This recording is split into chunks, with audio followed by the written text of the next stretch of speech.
As promised, I didn't even get through the first two words without making a mistake in this video. That's fantastic.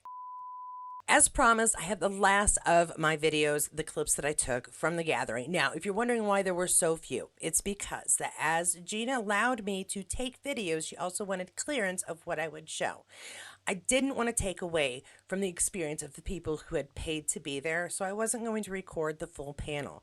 There are 3 panels and only 3 panels that were scheduled for the public. So I wanted the people who paid for it to keep that privilege, but I did want to be able to share some of what happens there with you so that if you had to choose what convention to go to, you had an idea of what this one was like. So I hope you enjoyed the details that I gave you in the live, and that helps you make the decision whether or not this is the convention for you. And even if you aren't able to go, we're all fans. We should share some of this information if we can. And so with clearance from Gina, the clips I've been showing you are the ones that I'm allowed to show you. She was very generous about it. And each of the clips that I did take, she said were fine. And so that's why I have 2 more clips. And I do want you to wait until the end because the last one is Tim Downie and the story of why ducks play such an important part of his life and why we kept finding little rubber duckies in places that he had been. It's totally worth listening to.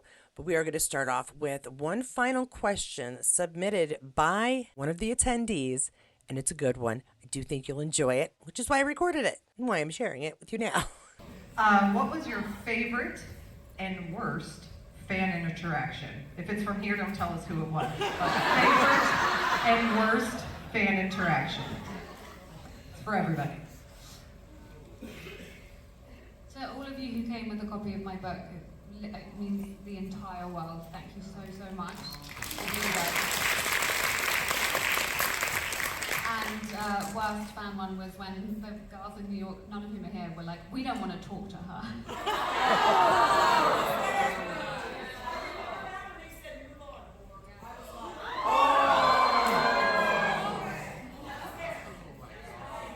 Wow. So fuck all those. Fuck all of them.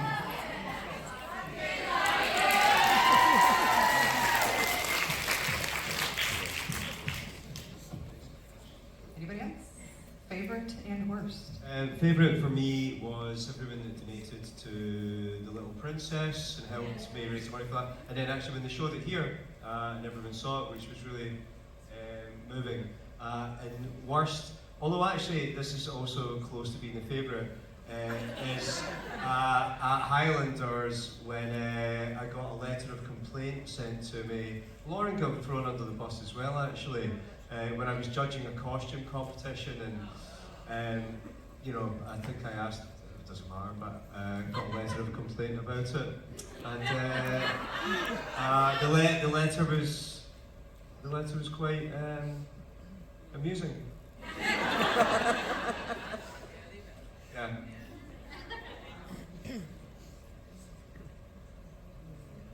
Anybody? I don't think I've been in the game long enough to have like a worst one. All of mine have been pretty good.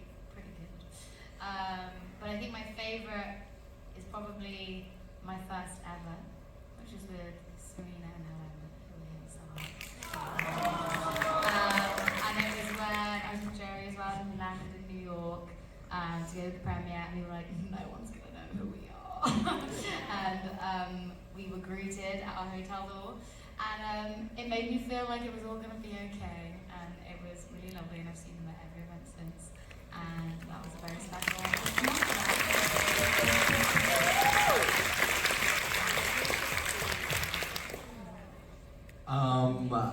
I think I'll start with my worst one, but it's also kind of funny, and it was just a fan made a comment about my casting when I was first announced, and it has stuck with me.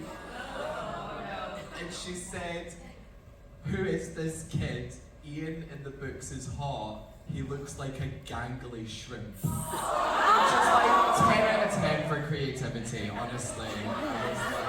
You've shown them though, you're like beefed up now.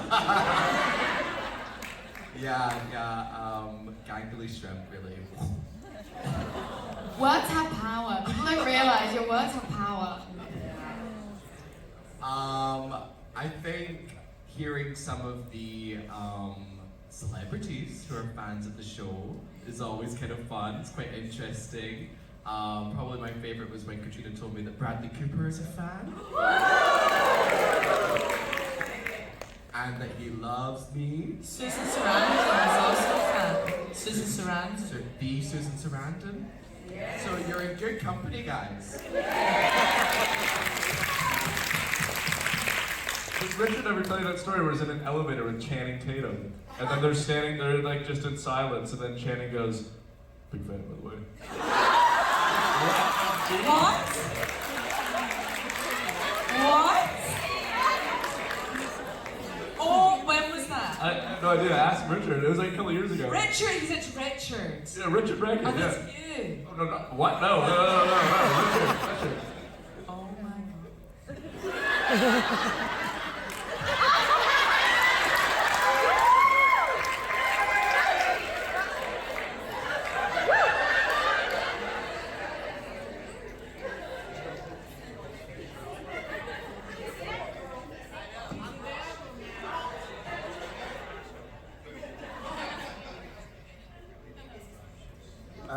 I think same as Izzy. Luckily, I haven't really had any bad experiences so far that I can remember. I might have just blocked out. But my best one was it here last year? I think maybe. A lovely lady called B gave me a Funko Pop of Denzel. And I literally lost my shit because in Paris I'd seen all these guys getting them and I was like, maybe one day. Maybe one day. And then I got one and I was like, this is fucking cool.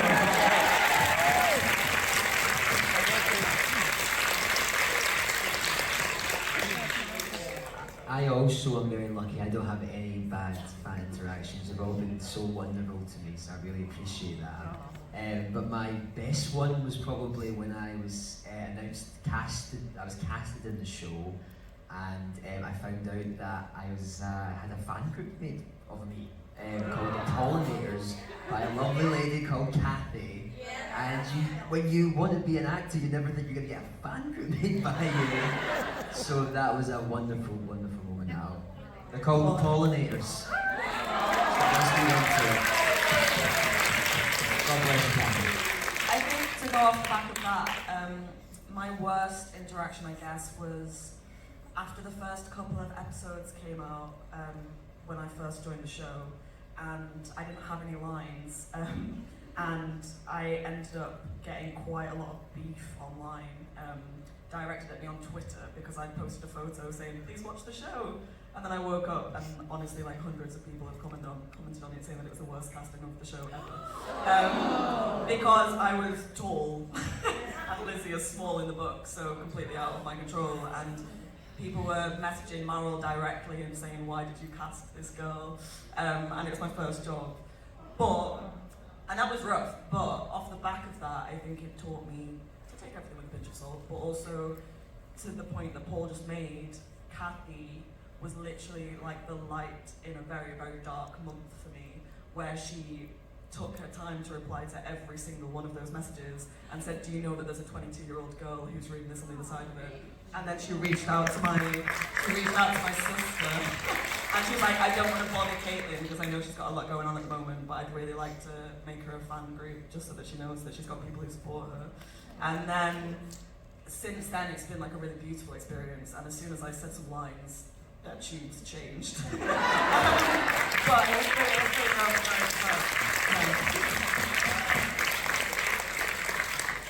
Anybody else? Was that all of them? So, for all those wondering who Kathy is, it's Cats and Kilts. Okay, so in case you don't know. So if you missed that last bit, because she said it real quick at the end, Cats in Kilts is for Caitlin Orion. Yeah, that just baffles me. It really does. I mean, these are as Kathy told people, they're young folks. These are essentially kids just getting their start. Why be jerks about it? I mean, honestly. She has no control over her height, but she had the right attitude, the right something that fit with the rest of the cast. And again, I don't think we should complain about the casting because the casting got us Sam. I mean, Really, why are we complaining, honestly? And we have these fantastic women who may not physically be the person we read of in the books, but they're doing amazing jobs portraying, and that's what I think matters. Now, done lecturing, I promise. Now I'm going to get to Tim Downie's story of the ducks. Why is the story of the ducks important? Okay, so after the first panel, as the cast was leaving, someone noticed there was a little rubber duck left, and throughout the convention, other people would find little ducks. They were being left by Tim. Why does Tim have an affinity for the ducks? And that's the big question, and it was not answered until the very end of the very last panel of the weekend. Here is that story. Okay. So why the ducks? So picture, if you will, it's a late summer evening, Jocasta's wedding. We're all there, we're very excited. We arrive, there's a lot of extras on set, they're all dressed in their finery. They're waiting for someone to come. Is it Jocasta? No. There's a whole kind of dance routine that has to go off. It's laborious, it's boring, they're all waiting. They're all waiting for the main act. But this is going on now. 4 or 5 hours go past. Then he arrives, resplendent in a brocaded jacket, hand-stitched. It's glorious thing to see. He walks up to Lord John Grey, Mr. David Barry. This is the moment. This is the moment we've all been waiting for. People are nervous and they're right to be. Begin my speech. It's a serious bit. Thank you for joining. The regulators will be here in any second, and I will be permanently in charge of this whole thing. Sorry. So I'll do it again. Hang on. I'll do it again. The regulators are coming. I will be ready for them this time. I'll make sure that Mount up. What the fuck is that? Did anybody else hear that? What the fuck is that? Are we still going? No, it's fine. I'll find it. I'll find it again. Okay. The regulators are coming. I'll be ready for them this time, and I believe that. This is now getting ridiculous. What is that, and where is it coming from? I'm looking at David Barry, who's going. What are you doing, David? Don't do the face. You're doing serious work here. What is happening? It's mallard mating season, and there's a couple of ducks doing what they're doing. Just there. You're just going to have to try and act in between the quacking grunts. I'm sorry, I'm going to have to act between the grunts. It's a serious scene. No, that's what the sun's going down. We're losing it, honestly. You've got to go for fine.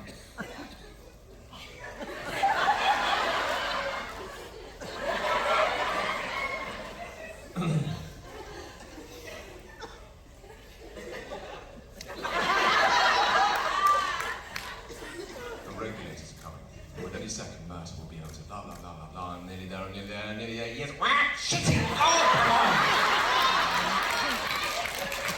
I can't do this, honestly. 3 years of modern dance, 2 years of tap at drama school, and this is what I'm... Unbelievable, unbearable. But that is why it is ducklings, and ducks are everywhere, so... And there you have it. Every clip that I was able to get, I think. If not, I'll show more in another time. But I think they were good ones. And I hope that you got something fun out of them. Learned a little something about each of the actors. Heard a little something from one that you like. I was joyous and happy the entire weekend. Everything was amazing. And partially in thanks to you guys. Thank you so much for watching and giving me the opportunity to go and check this place out. If I can, I will go every year. As it is, I promised I would try to get to New York. I'm doubtful that I'm going to be able to do New York and Sasnak City again. So if you really want me to, though, I mean, spread the word about this channel. The more views I get, the more watch time I get, the little bit more money I make. And you know, right now, my goal is that car. So everything's going towards that right now. If you enjoyed this video, give it a like. If you liked it so much you think other people should see it, then you should share it. But definitely subscribe to the channel if you want to see more Outlander information as I get it, as I can find time to share it with you guys and try to keep you up to date on all the fun stuff that's going on. At the very least, have a look back while we wait for new stuff to come. Now, if you didn't get enough watching this video, please do check out my Waiting for Outlander Season 7 Part 2 playlist. There is a lot, including more content about Sasnak City. If you didn't catch it, go back and watch that live that I did, because I got some announcements and some fun stuff that I will share. I haven't recorded it yet. I haven't gone live yet. I'm recording this first, so we'll see what happens. But no matter what video you choose, I'll see you there.